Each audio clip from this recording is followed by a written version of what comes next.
حابب اقول شكرا لكل واحد لعب طبيعي في البطولات اللي كانت الفتره اللي فاتت، منهم اولهم كريم ماجد اللي لعب في ايرلندا بطوله الدبليو ان بي اف للطبيعيين واخد المركز الاول. وبصراحه كريم عمل طفره بطريقه غريبه. انا فاكر كريم من زمان ما كانش عمره في المستوى ده. ولا عبد الله جمال اللي لعب في دبليو ان بي اف للطبيعيين برضه في دبي وعمل مستوى خرافي. انا عبد الله قبلها بالظبط بشهر كان معايا في الساحل.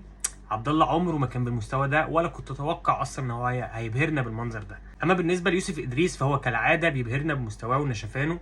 يوسف ادريس من الناس اللي السيمتريه بتاعتهم عاليه جدا، فورمه شيك بمعنى الكلمه. طبعا جاب المركز الثالث في دبليو ام بي اف في دبي وتاهل لبطوله العالم اللي هتتعمل في امريكا.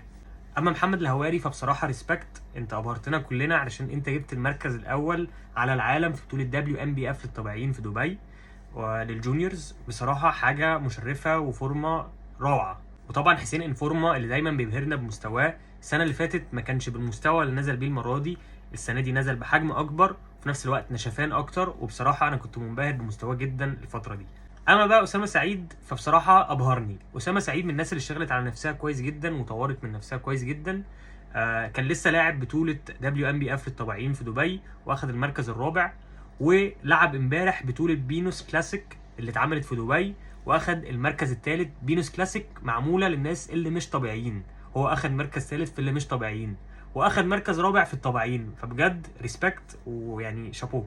وطبعا مش هننسى جون مجدي اللي دايما بيبهرنا بمستواه. جون مجدي اول محترف مصري طبيعي ياخد البطوله بتاعت الدبليو ام بي اف. اما مهند عريبي انا شخصيا اتفاجئت بمستواه، لان مهند عريبي انا فاكر بداياته كويس جدا وفاكر جسمه كان عامل ازاي اول ما بدا.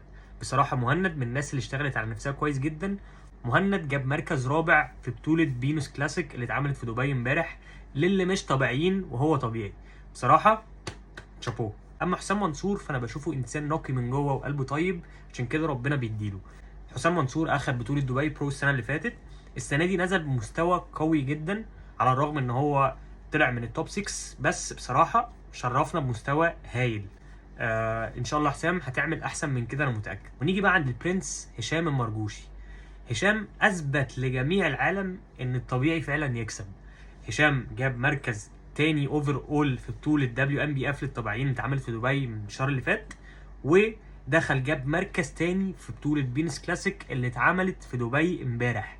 هشام اثبت ان انت طبيعي ممكن تاخد بطولات فيها ناس بيضربوا هرمونات، وان انت طبيعي ممكن تاخد بطولات بتاعه الناس الطبيعيين.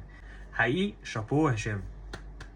وبكده يكون خلص الفيديو. ما تنساش تعمل لي فولو، وما تنساش تاخد برومو كود بتاعك يحيى 15 من ايفيت على المكملات ويحيى 15 من لاتروش على لحم النعام.